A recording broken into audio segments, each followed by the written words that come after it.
Oke, Assalamualaikum warahmatullahi taala wabarakatuh. Oke, kali ini kita akan em, membahas tentang seri KMB dulu lah ya untuk bimbel hukumnya, persiapan hukumnya. Oke, kisi-kisi soal hukum untuk uji kompetensi nanti. Jadi ada beberapa, mau D3 atau mau nurse sama aja sih ngikutin blueprint ini. Kita bahas yang apa namanya? Yang KMB dulu ya. Jadi dalam blueprint uji kompetensi D3 maupun yang nurse itu terdiri, soal uji kompetensinya terdiri dari beberapa komponen. Pertama, dari area kompetensinya dulu, dua domain kompetensi bidang keilmuan seperti KMB, KGD, maternitas dan lainnya. Kenapa penting saya bahas ini dulu? Karena nanti setiap bidang keilmuan, KMB, maternitas, dan lainnya itu punya trik tersendiri, punya trik masing-masing. Jadi setiap nanti kalian baca soalnya, nanti kalian harus tahu dulu ini soal apa, soal KMBK, soal KGDK, soal anaka dan maternitas dan lainnya gitu ya. Jadi harus tahu dulu ini area keilmuan mana. Kemudian proses keperawatannya, seperti menentukan apakah ini dalam pengkajian, menentukan hasil dari pengkajian, ya harus tahu nilai-nilai normalnya. Upaya kesehatan ini biasanya di maternitas, kemudian KDM dan sistem tubuh. Kalau KDM biasanya ini terkait yang ditanya adalah masalah keperawatan yang berdasarkan kebutuhan Maslow kayak gitu ya, dan lainnya. Untuk jumlah soal, persentase soal berdasarkan kerangka kompetensinya, mau KMB mau apapun sih, itu sekitar untuk pengembangan profesional itu ada kadang terkait riset dan lainnya 9 sampai 27 soal, tapi sedikit sih, kadang juga nggak ada. Kemudian praktek etik, ini etik juga sekitar 25 sampai 45 soal nih, 27 sampai 45 soal. Jadi harus babad habis nih terkait etik gitu ya. Nilai-nilai etik kalau hafal 25 soal udah kelar tuh. Kalau betul semua lumayan tuh. Kemudian asuhan manajemen keperawatan ini yang paling banyak. Mulai dari apa namanya, pengkajian itu harus tahu nilai normal, kemudian intervensi, perencanaan, menentukan masalah keperawatan, tindakan, prosedural, itu banyak, paling banyak soalnya. Kalau betul semua itu kalian sudah lulus gitu. Nah, kemudian berdasarkan kebutuhan dasar manusia, ingat ini terkait menentukan masalah keperawatan ya, kebutuhan Maslow ini coba saya urutkan. Urutannya oksigenasi dulu, kedua cairan, ketiga nutrisi. Di oksigenasi ini nanti masalah keperawatan yang muncul biasanya adalah bersihan jalan napas, pola napas, gangguan pertukaran gas di cairan. Itu biasanya yang muncul adalah hipopolemi, hiperpolemi, diare. Kalau nutrisi, kekurangan nutrisi kurang dari kebutuhan, atau gangguan apa, kadar glukosa darah nih di nutrisi. Aman-nyaman itu di nyeri. Eliminasi biasanya di sistem urin nih, urin, kemudian di GI, kemudian aktivitas biasanya di jantung. Ini soalnya lumayan nih, kalian bisa sampai sini aja nih, aktivitas sampai istirahat kuasai semua. Kalau psikososial ini biasanya di mana, di jiwa nih, di jiwa gitu ya. Ini saya harap kayaknya bisa semua deh kalau nanti ngikutin modul per modul gitu ya, kata per kata kuncinya nanti ya. Oke, KMB ini porsinya paling banyak nanti, sekitar apa namanya, 8 80 60 soal, 80 soalan tuh keluar. 60 soal tuh keluar. Jadi paling banyak tuh soal KMB. Nah, eh itu mungkin sekitar kisi-kisi. Kemudian basic pertama, lanjutannya. Basic pertama yang harus kalian kuasai sebelum kalian apa namanya, uji kompetensi adalah mengenal soal uji kompetensi itu sendiri. Oke. Jadi F10.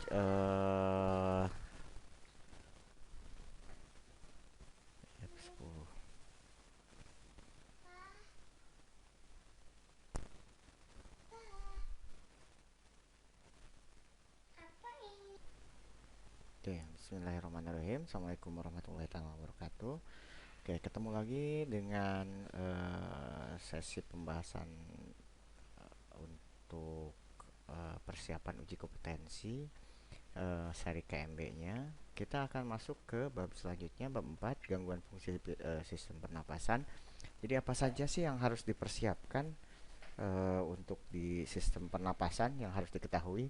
Oke, jadi yang harus dipersiapkan, yang harus diketahui untuk sistem pertama, di sistem pernapasan pertama adalah nilai normal pengkajian sistem pernapasan, karena ini akan ditanya apa temuannya dari hasil pengkajian. Kemudian fokus diagnosa sistem pernapasan.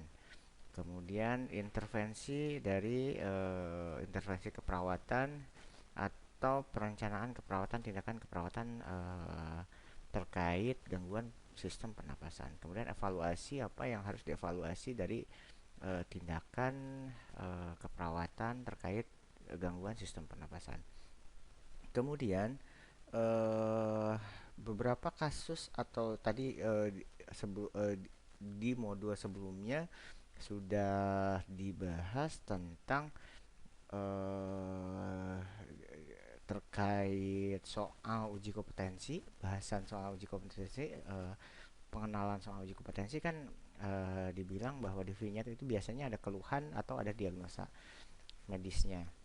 Nah, beberapa diagnosa medis di sistem pernapasan itu ada tuberkulosis, COPD, efusi pleura, pleuritis, pneumonia. Jadi nanti kalian perhatikan per masing-masing ini, kira-kira kalau tuberkulosis masalah keperawatannya apa saja yang muncul, COPD masalah keperawatannya yang akan muncul, apa saja yang sering muncul, tindakannya apa saja yang sering muncul. Nah, kita akan bahas satu-satu. Yang pertama kita bahas, yang perlu kalian ketahui tadi sesuai bahasan adalah tentang nilai normal pengkajian sistem pernapasan. Oke, untuk nilai normal yang harus tahu nanti biasanya yang sering ada di data adalah respirasi rate. Jadi normal respirasi rate itu 10 sampai 25 kali per menit. Kalau di bawah 10 itu bradipne, di atas 25 itu takipne.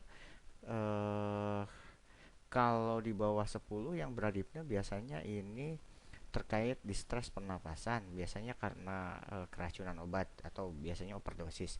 Kalau takipne biasanya muncul pada TB muncul, asma muncul, COPD, ya PPOK, COPD juga muncul tuh. Kayak gitu ya. Kemudian pada saat auskultasi untuk bunyi nafas didengarkan, normalnya itu bersih, nggak ada bunyi nafas tambahan. Untuk yang tidak normalnya, bunyi wheezing itu biasanya ditemukan pada pasien asma dan PPOK gitu ya.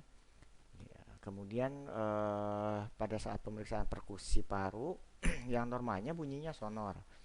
Yang nggak normal itu ditemukan dia hipersonor kalau pasiennya, jadi hipersonor kalau pasiennya pneumotorak, kemudian dullness pada pasien efusi pleura dan hematotoraks, kemudian bunyinya peka kalau pasiennya mengalami konsolidasi paru atau kolaps paru, dan pada pasien dengan pleuritis biasanya ada friction rub gitu ya.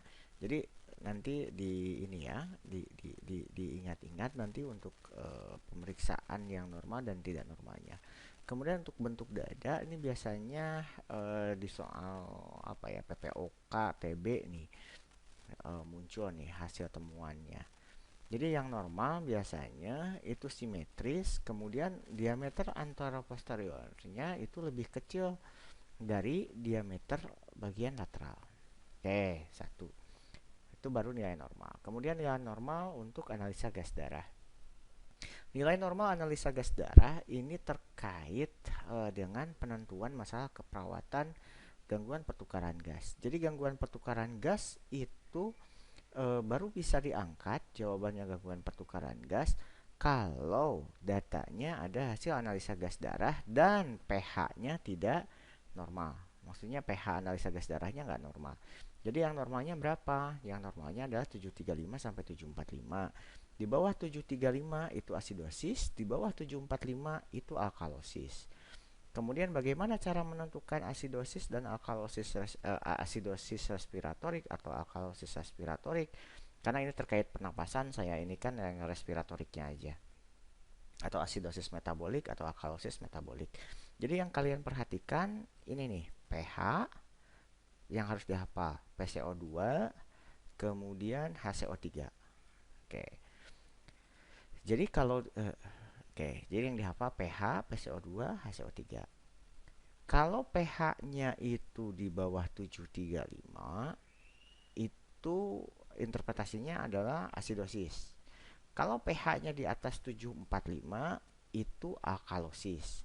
Nah, itu ya, pertama, menentukan asidosis atau alkalosis dulu. Lihat pH-nya. Di bawah 735 atau di atas 745. Kalau di bawah 735 itu asidosis, di atas 745 itu alkalosis. Tinggal kita menentukan dia respiratorik atau metabolik. Untuk menentukan dia respiratorik atau metabolik, perhatikan PCO2-nya dan HCO3-nya. Kalau PCO2-nya yang berubah, mau meningkat atau menurun, dan HCO3-nya itu tetap, berarti itu respiratorik. Kalau metabolik kebalikannya, kalau nilai PCO2-nya tetap, maksudnya tetap itu di dalam rentang normal antara 35 sampai 45, dan yang berubah itu adalah HCO3, berarti itu metabolik. Gitu ya. Tapi ini karena terkait sistem pernapasan, maka biasanya yang ditanya adalah terkait asidosis respiratorik kayak gitu ya. Nah, oke, ini untuk interpretasi AGD nanti kita bahas satu-satu. Oke, lihat ada yang ini yang lebih rumitnya, tapi kadang jarang sih muncul yang dia terkompensasi atau tidak. Kita lihat tuh, lihat asidosis respiratorik. Asidosis itu pH-nya di bawah 735, kemudian nilai HCO3-nya itu normal, gitu ya. PCO2-nya di atas 45. Jadi harus hafal tadi, hafal pH 735 745, PCO2 3545, HCO3 2226 atau 2228. Boleh. 22 sampai 28 atau 2227 sama inilah kayak gitu ya. Oke. Kemudian kalau metabolik tadi, kalau metabolik lihat. Kalau yang metabolik yang berubah adalah HCO3-nya. PCO2-nya normal, gitu ya. Jadi menentukan asidosis atau alkalosis, kalau asidosis pH-nya turun, kalau alkalosis pH-nya naik di atas 745 kayak gitu ya. Oke, kemudian fokus gangguan sistem pernapasan. Kita bahas TB paru dulu.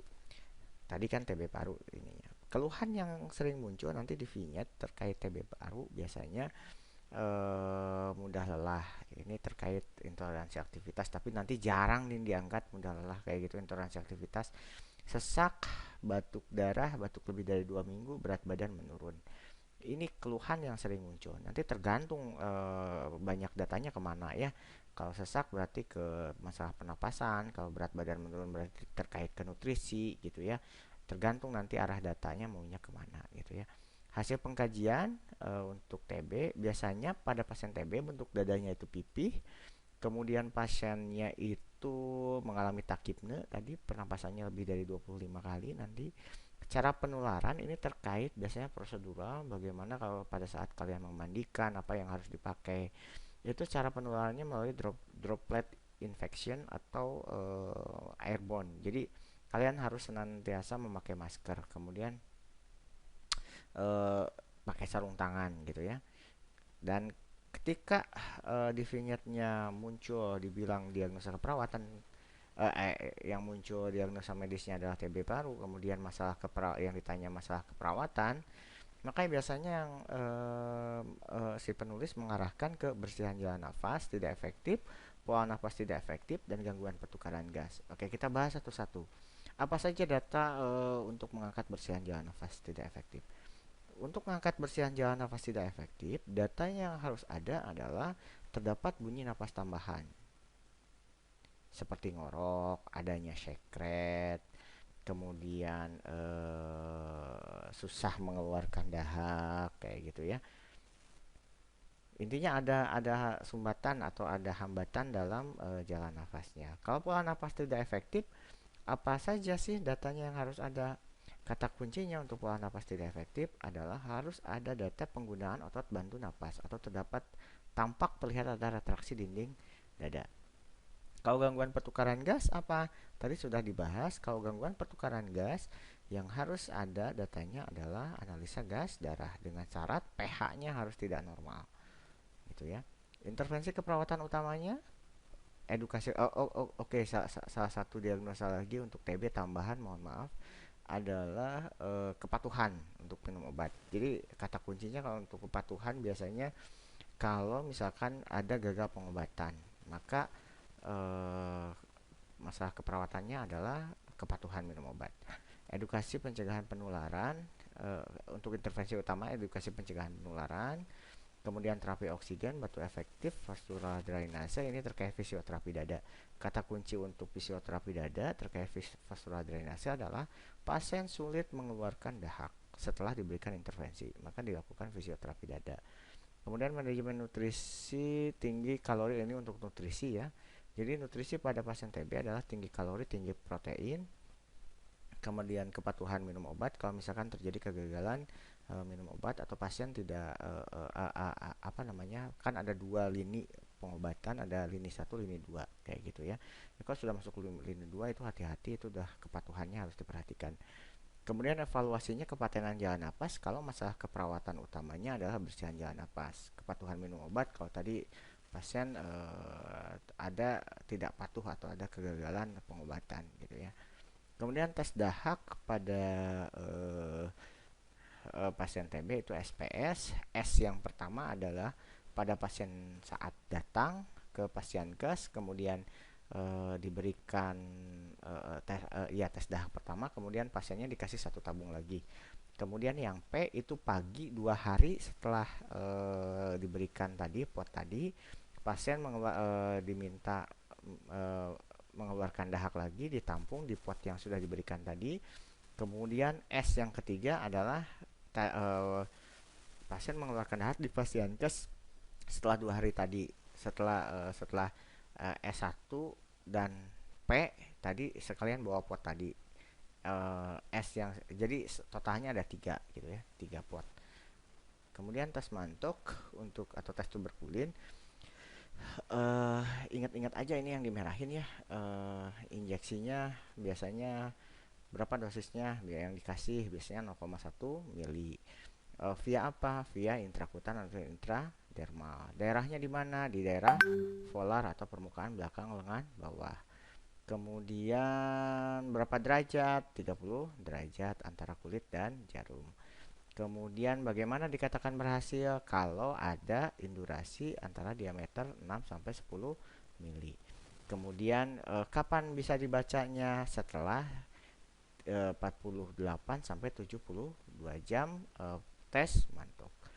Nah, PR-nya kapan dikatakan positif? Bagaimana kriterianya? Jadi ada 3 kriteria untuk tes mantok. Ada lebih dari 5 mili, ada lebih dari 10, dan lebih 15 mili. Jadi kata kuncinya kayak gini. Dikatakan positif lebih dari 5 mili kalau pertama pasiennya itu close kontak dalam waktu 2 tahun. Kemudian yang kedua, pasien di vignette-nya nanti pasien misalkan pasien dilakukan tes mantok bla bla bla bla bla bla bla bla, pasien mengalami close kontak kayak gitu. Jadi dikatakan positif kalau dilihat indurasinya berapa kayak gitu biasanya soalnya. Jadi lihat dulu vignette-nya. Kalau pasiennya close kontak atau pasiennya suspek TB aktif, dilihat dari klinis dan radiologis, kemudian pasiennya terinfeksi HIV, maka dia positif tes mantok itu ketika terlihat indurasinya lebih dari 5 mm. Kalau yang indurasi lebih dari 10 mm, pasiennya yang gimana? Pasien yang datang dari daerah dengan prevalensi tinggi TB. Selanjutnya pasien dengan individu dengan HIV-nya negatif tapi dia pengguna Navia itu 10 mili. Kemudian yang gimana lagi? Pasien dengan DM, pasien yang malabsorpsi itu 10 mili juga tuh. Pasien dengan kanker atau pasien kekurangan nutrisi gitu ya. Itu indurasi 10 mili tuh positif tuh. Kemudian yang 15 mili ya selain dari 5 dan 10 tadi singkatnya. Kemudian prinsip pengobatan TB itu ada lini 1, ada lini 2 gitu ya. Ada kategori 1, ada kategori 2. Kalau yang kategori 1 biasanya itu apa namanya? Untuk pengobatan yang baru terkena gitu ya. Biasanya 6 bulan diberikan. Jadi dibagi dua tahapan, 2 bulan yang pertama dan 4 bulan tahapan lanjutan. Itu 6 bulan kalau kategori 1. Jadi yang diberikan yang 2 bulan biasanya obatnya adalah HRZE. Ini saya singkat sih HRZE ya. Lihat aja nanti nama obatnya yang awalannya H, R, Z dan E gitu kan. 4 bulan selanjutnya biasanya HR aja. Kemudian kalau yang kategori 2 biasanya ini 8 bulan. Ini yang kategori 2 ini biasanya yang mengalami gagal pengobatan atau pengobatan ulang. Itu 8 bulan. Nah, selanjutnya masalah yang lain di pernapasan biasanya yang ditanya adalah asma bronchialis selain TB. Kalau asma bronchialis untuk faktor pencetusnya biasanya zat alergen, apapun zat alergennya yang menimbulkan pasiennya sesak. Kemudian tanda gejala utamanya napasnya berbunyi, kemudian sesak pada saat ekspirasi. Masalah keperawatan utamanya biasanya jalan napasnya tidak efektif tadi karena ada sumbatan, cemas. Intervensinya biasanya bronkodilator, jadi melebarkan jalan napasnya. Evaluasinya kepatenan jalan napas. Edukasinya biasanya hindari zat alergen kayak gitu. Kemudian hemotorak dan pneumotorak. Tanda gejala utamanya lihat gerakan dadanya tidak simetris biasanya. Kemudian di pengkajian yang ditanya biasanya hasil perkusinya. Hipersonor ditemukan pada pneumotorak, kemudian dullness ditemukan pada hemotorak.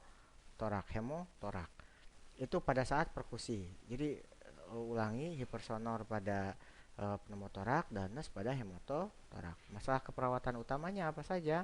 Pola napas tidak efektif. Ingat pola napas tidak efektif, data yang harus ada adalah penggunaan otot bantu napas.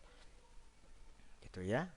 Kemudian gangguan fungsi ventilasi itu gagal napas biasanya datanya. Kemudian selain itu gangguan pertukaran gas itu harus ada pH AGD, itu saja sih. Kemudian PPOK, COPD tandanya biasanya produksi sputumnya banyak, sesak napas, suara nafasnya wheezing. Jadi yang wheezing tadi PPOK dan asma. Masalah keperawatan utamanya apa saja? Bersihan jalan nafas tidak efektif, pola nafas tidak efektif, gangguan pertukaran gas. Tadi sudah dibahas. Tindakannya apa aja ya? Suction. Kalau untuk suction sih biasanya ini eh apa ya namanya yang ditanya biasanya adalah waktu maksimum suction itu 10 detik. Kemudian terkait postural drainase ini postural drainase, fisioterapi dada, ini satu paket sih. Kapan dilakukan fisioterapi dada adalah ketika pasiennya tidak mampu mengeluarkan dahak gitu ya. Untuk postural drainase yang ditanya biasanya posisinya, ingat aja sih kalau posisi kayak gini. Kalau kelainannya di kanan, maka posisikan pasien ke arah kebalikannya ke kiri gitu kan. Kalau misalkan dextra berarti dia arahkan ke sinistra, ke kiri, miring ke kiri. Kebalikannya, kalau posisinya ada di atas berarti di misalkan di bagian paru bagian atas berarti posisi bagian kepala itu harus lebih bawah kayak gitu ya. Kebalikannya aja lah pokoknya. Sleep breathing, kemudian high power itu nggak terlalu lah. Untuk fokus diagnosa keperawatan di sistem pernapasan sudah saya jelaskan sih. Ada bersihan jalan nafas tidak efektif. Intinya kalau bersihan jalan nafas tidak efektif itu ada sekret, ada bunyi nafas tambahan. Kalau untuk pola nafas tidak efektif ada penggunaan otot bantu napas, ada sesak. Untuk gangguan pertukaran gas sudah saya jelaskan juga tadi, harus ada pH, harus ada analisa gas darah dengan pH yang tidak normal. Kemudian prosedur tindakan sistem pernapasan batuk efektif yang harus dilihat adalah kontraindikasinya. Kontraindikasi. Jadi pasien nggak boleh dilakukan batuk efektif kalau dia mengalami tension pneumotorak, hemoptosis, gangguan pasiennya gagal jantung, gangguan kardiovaskuler, itu nggak boleh ya. Kemudian yang sering ditanya biasanya adalah caranya gitu ya, caranya. Jadi pertama ini nih biasanya tarik napas 45 kali, kemudian yang ditarikan yang terakhir biasanya tahan 1 sampai 2 kemudian keluarkan dahak dengan bunyi hahaha atau huf huf huf, kayak gitu sih yang ditanya biasanya. Kalau untuk terapi oksigen biasanya yang ditanya biasanya kayak gini, dokter mengkolaborasikan untuk pemberian oksigenasi misalkan 3 liter, maka apa yang dikasih? Nah, nasakanul kayak gitu kan. Kenapa? Kita lihat kayak gini. Ini kan nasakanul. Nasakanul kan ininya 1 sampai 6 liter. Kayak gitu. Ingat aja nasakanul 1 sampai 6 liter. Kemudian simple mass gitu kan. Simple mass itu 5 sampai 8 kayak gitu ya. Rebreathing mass 8 sampai 12. Ingat-ingat aja itu. Non rebreathing mass 10 sampai 12 gitu ya, ingat-ingat ya. Kemudian kalau yang non rebreathing biasanya nih kata kuncinya eh, dikasih pada analisa gas darah VCO2-nya yang tinggi ya gitu ya. Tuh, kemudian suction biasanya yang ditanya adalah waktunya. Waktunya maksimum adalah 10 detik tadi. Kemudian oh iya ini, berikan oksigen dulu biasanya. Apa yang harus dilakukan perawat sebelumnya sebelum melakukan suction? Biasanya kasih oksigen dulu 2 sampai 5 menit. Itu biasanya yang sering ditanya. Oke, itu sih. Kemudian WSD. WSD biasanya yang inti dari WSD adalah perawatan WSD-nya cegah supaya tidak ada udara masuk ke dalam selang WSD tadi gitu ya. Jadi kalau misalkan pecah atau apa botolnya langsung segera klem, cegah jangan terlipat juga si selangnya, pastikan itu ya. Kemudian si ujung selangnya itu supaya tetap terendam gitu ya. Itu sih di WSD biasanya yang ditanya. Oke. Nebu jarang sih ditanya nebu. Nebu obatnya paling yang biasa yang ditanya dosisnya. Jarang sih. Fisioterapi dada itu tadi terdiri dari postura drainase, perkusi dan vibrasi. Kontraindikasinya biasanya tadi sama sih kayak batuk efektif, gagal jantung jangan, sama status asmatikus gitu ya. Untuk postura drainase posisi-posisinya sebenarnya ada 10 nih. Boleh dibaca silahkan, tapi saya mikir ya nggak usah dihafal lah, intinya mah eh apa ya, intinya kebalikannya aja lah. Contoh kayak gini lah, kalau di anterior kanan kan eh di anterior kanan kiri atas, jarang sih seribet ini ya, biasanya kayak gini nih, lobus lingua kiri atas, kayak gitu aja sih. Lobus lingua kiri atas kan sebelah kiri, maka dia miring ke kanan, kayak gitu aja sih. Kebalikannya kayak gitu. Kalau kedua-duanya kayak gini antara kanan kiri atas kayak gitu jarang sih ditanyakan. Biasanya salah satu aja tuh. Bronkus kanan tengah tuh. Maka kebalikannya miring ke kiri. Nah, kayak gitu. Itu aja sih. Nggak, tapi hafal nggak usah dihafal, baca aja sih. Nggak usah hafal. Ke tuh clapping jarang, vibrating. Post sleep breathing itu biasanya tarik napas keluarkan dari mulut, itu aja sih, jarang.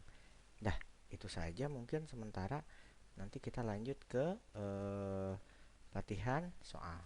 Latihan soal nanti akan saya berikan ya. Cukup sekian. Assalamualaikum warahmatullahi wabarakatuh. Sekian untuk sistem pernapasan. Oke, bab selanjutnya mengenai soal mengenal soal uji kompetensi. Jadi dasar pertama, sebelum kalian mengerjakan soal uji kompetensi harus kenal dulu soal uji kompetensi itu seperti apa. Jadi gini, kalau istilahnya kalian harus kenal medan perangnya dulu sebelum kalian berperang. Oke. Jadi dalam soal uji kompetensi itu ada tiga, eh, terdiri dari tiga struktur. Pertama vignette, vignette ini, kedua lead in, yang ketiga option jawaban. Nah, bagaimana, eh, apa sih vignette, lead in, sama apa namanya, sama apa namanya, yang mana vignette, yang mana lead in Pak, gitu ya. Oke, jadi saya coba gambarkan di sini vignette, lead in, yang mana. Nah, jadi ini vignette, yang pertanyaan, yang soal ceritanya itu vignette namanya. Kemudian yang pertanyaannya nih, yang apa masalah keperawatan yang tepat pada kasus tersebut, itu lead in. Jadi bagaimana, dan option jawaban itu yang A B C D E-nya. Jadi bagaimana cara membaca yang tepat untuk soal uji kompetensi? Jadi yang dibaca jangan vignette-nya dulu, yang dibaca adalah lead in-nya dulu. Jadi contoh ya ini, apa masalah keperawatan yang tepat pada kasus tersebut?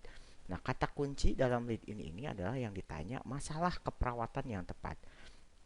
Tadi di awal sudah saya sudah saya di modul awal di bab satu saya sudah bilang bahwa dalam memprioritaskan masalah keperawatan, yang pertama adalah berdasarkan kebutuhan Maslow. Kemudian yang selanjutnya biasanya adalah eh, apa yang mengancam nyawa. Kemudian nggak jauh-jauh sih dari itu. Kalau KGD nanti kita KGD lain lagi. Tapi kalau KMB nggak jauh-jauh dari dari kebutuhan Maslow, atau mana yang paling mengancam nyawa, itu aja. Kemudian urutannya tadi masalahnya ya oksigenasi dulu, kemudian oksigenasi, kemudian selanjutnya adalah cairan, selanjutnya adalah nutrisi, selanjutnya aman nyaman. Kecuali yang mengancam nyawa ya tadi aman nyaman, nyeri bisa diprioritaskan kalau skala nyerinya adalah berat. Itu akan menyebabkan shock neurogenik dan mengancam nyawa, maka harus diprioritaskan gitu. Oke, contoh ini kan, di soal. Lihat bagaimana cara mengerjakannya, kita aplikasikan. Jadi baca dulu vignette-nya dulu, maaf, baca dulu lead in-nya apa masalah keperawatan, kemudian lihat di vignette-nya ini soal tipe apa. Biasanya untuk tipe KMB, karena kita bahas KMB, itu jadi dalam vignette itu misalkan ada pasiennya, perempuan atau laki-laki, usianya, dirawat di mana. Kalau dirawatnya di ruang internal berarti itu soal KMB. Kalau soalnya maternitas berarti di VK biasanya kayak gitu, atau di ruang bersalin. Kalau soal KGD berarti di ruang IGD. Seperti itu. Jadi harus tahu, kalau komunitas ya di komunitas. Kalau keluarga berarti melakukan kunjungan ke rumah. Kalau gerontik berarti laki-laki, bukan laki-laki, berarti umurnya sudah tua, umurnya ya 30 tahunan, udah umur masuk klasifikasi gerontik, dan dirawat di panti werda seperti itu. Jadi harus tahu tipe soalnya dulu yang mana di vignette-nya. Tapi tetap baca lead in dulu. Kemudian lihat yang ditanya tadi masalah keperawatan. Kalau ditanya masalah keperawatan, tadi kita harus beberapa cara sih tekniknya. Pertama, kita bisa memprioritaskan yang mengancam dulu yang mana, yang mengancam nyawa dulu yang mana. Kemudian kebutuhan Maslow, dari oksigenasi dulu urutannya, kemudian cairan, kemudian nutrisi, gitu kan. Selanjutnya aman nyaman. Yang selanjutnya adalah hitung data mana yang paling banyak datanya. Menunjukkan kemana, ke oksigenasi kah, ke nutrisi kah, ke cairan kah, ke aman nyaman kah, gitu ya. Contoh ini kan, contoh seperti ini. Tadi kan yang ditanya masalah keperawatan. Oke, berarti ini seorang perempuan usia 30 tahun dirawat di ruang internal. Oke, fix KMB dengan keluhan sesak. Sesak, satu berarti ke pernafasan. Pada anamnase cepat lelah, oke, berarti ini ke aktivitas. Aktivitas hanya satu, tidak bisa bangun dari tempat tidur. Untuk aktivitas berarti batuk berlendir warna putih diserta batuk berlendir warna putih. Oke, berarti ini kebersihan jalan napas. Satu, dua, berarti sudah dua data untuk bersihan jalan napas. Disertai mual, nafsu makan menurun. Ini untuk nutrisi hanya dua. Pada pemeriksaan fisik, suhunya normal, nadinya sedikit meningkat, tekanan darah meningkat, frekuensi napasnya 25 kali per menit. Oke, 25 kali per menit ini masih dianggap normal karena 10 sampai 24 normalnya, 10 sampai 25. Suara napas ronki. Oke, suara napas ronki. Ronki ini kebersihan jalan napas. Jadi satu, dua, tiga itu yang paling banyak berarti ke nafas dan urutannya juga nafas dulu. Berarti jawabannya di sini adalah bersihan jalan napas gitu ya. Kayak gitu caranya. Jadi lead in dulu, baru baca vignette. Kemudian tentukan ini soalnya apa. Kemudian cari datanya mana yang paling banyak atau prioritaskan berdasarkan kebutuhan Maslow tadi, oksigenasi, cairan, nutrisi, atau mana yang paling mengancam nyawa. Tapi kalian syaratnya ya tadi harus tahu nilai-nilai normalnya untuk dapat menghitung data. Nanti kita bahas satu-satu, gitu ya. Jadi tadi saya ulang, dalam soal itu ada pasiennya, kemudian ada setting tempatnya untuk tahu soalnya soal apa, kemudian keluhannya apa. Nah, ini keluhan di sini berguna sih. Keluhan dan diagnosa medis itu berguna nanti di modul selanjutnya, bisa kalian pahami lah guna dari diagnosa medis nih. Jadi bisa membantu kalian dalam menentukan jawaban. Misalkan untuk TB, asma, itu masalah keperawatannya biasanya kalau nggak bersih, PPOK juga satu, kalau nggak bersihan jalan napas, pola napas, gangguan pertukaran gas itu untuk di oksigenasinya kayak gitu ya. Nggak jauh-jauh sih, maksudnya nantinya kalau ditanya masalah keperawatan, kalau ditanya tindakan nggak jauh-jauh dari suction, fisioterapi, batuk efektif, eh, dan apa lagi satu lagi ya, forced sleep breathing kayak gitu ya. Itu nggak jauh-jauh nantinya. Kemudian hasil pengkajian biasanya, nah ini nih hasil pengkajian yang nanti akan menentukan jawaban kalian, hitung data mana yang paling banyak kayak gitu ya. Itu sih untuk soal untuk apa, pengenalan mengenai soal uji kompetensi. Oke, see you next time. Lanjut ke sistem pernapasan. Oke, assalamualaikum warahmatullahi taala wabarakatuh. Oke, kali ini kita akan em, membahas tentang seri KMB dulu lah ya untuk bimbel hukumnya, persiapan hukumnya. Oke, kisi-kisi soal hukum untuk uji kompetensi nanti. Jadi ada beberapa, mau D3 atau mau nurse sama aja sih ngikutin blueprint ini. Kita bahas yang apa namanya? Yang KMB dulu ya. Jadi dalam blueprint uji kompetensi D3 maupun yang nurse itu terdiri, soal uji kompetensinya terdiri dari beberapa komponen. Pertama, dari area kompetensinya dulu, dua domain kompetensi, bidang keilmuan seperti KMB, KGD, maternitas dan lainnya. Kenapa penting saya bahas ini dulu? Karena nanti setiap bidang keilmuan, KMB, maternitas dan lainnya itu punya trik tersendiri, punya trik masing-masing. Jadi setiap nanti kalian baca soalnya, nanti kalian harus tahu dulu ini soal apa, soal KMBK, soal KGDK, soal ANAKA dan maternitas dan lainnya gitu ya. Jadi harus tahu dulu ini area keilmuan mana. Kemudian proses keperawatannya, seperti menentukan apakah ini di dalam pengkajian, menentukan hasil dari pengkajian, ya harus tahu nilai-nilai normalnya upaya kesehatan ini biasanya di maternitas, kemudian KDM dan sistem tubuh. Kalau KDM biasanya ini terkait yang ditanya adalah masalah keperawatan yang berdasarkan kebutuhan Maslow kayak gitu ya, dan lainnya. Untuk jumlah soal, persentase soal berdasarkan kerangka kompetensinya, mau KMB mau apapun sih, itu sekitar untuk pengembangan profesional itu ada kadang terkait riset dan lainnya 9 sampai 27 soal, tapi sedikit sih, kadang juga nggak ada. Kemudian praktek etik, ini etik juga sekitar 25 sampai 45 soal nih, 27 sampai 45 soal. Jadi harus babat habis nih terkait etik gitu ya. Dan nilai etik kalau hafal 25 soal udah kelar tuh. Kalau betul semua lumayan tuh. Kemudian asuhan manajemen keperawatan ini yang paling banyak. Mulai dari pengkajian itu harus tahu nilai normal, kemudian intervensi, perencanaan, menentukan masalah keperawatan, tindakan, prosedural, itu banyak, paling banyak soalnya. Kalau betul semua itu kalian sudah lulus gitu. Nah, kemudian berdasarkan kebutuhan dasar manusia, ingat ini terkait menentukan masalah keperawatan ya. Kebutuhan Maslow ini coba saya urutkan. Urutannya oksigenasi dulu, kedua cairan, ketiga nutrisi. Di oksigenasi ini nanti masalah keperawatan yang muncul biasanya adalah bersihan jalan napas, pola napas, gangguan pertukaran gas di cairan. Itu biasanya yang muncul adalah hipopolemi, hiperpolemi, diare. Kalau nutrisi kekurangan, nutrisi kurang dari kebutuhan, atau gangguan eh, apa kadar glukosa darah nih di nutrisi. Aman nyaman itu di nyeri.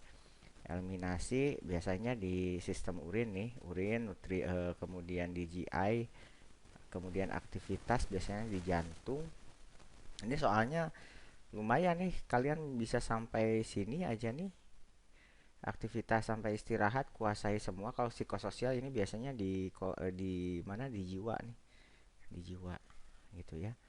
Ini saya harap kayaknya bisa semua deh kalau nanti ngikutin modul per modul gitu ya, kata per kata kuncinya nanti ya. Oke, KMB ini porsinya paling banyak nanti, sekitar apa namanya, 8 80 60 soal, 80 soalan tuh keluar. 60 soal tuh keluar. Jadi paling banyak tuh soal KMB. Nah, eh itu mungkin sekitar kisi-kisi. Kemudian basic pertama, lanjutannya. Basic pertama yang harus kalian kuasai sebelum kalian apa namanya, uji kompetensi adalah mengenal soal uji kompetensi itu sendiri. Oke.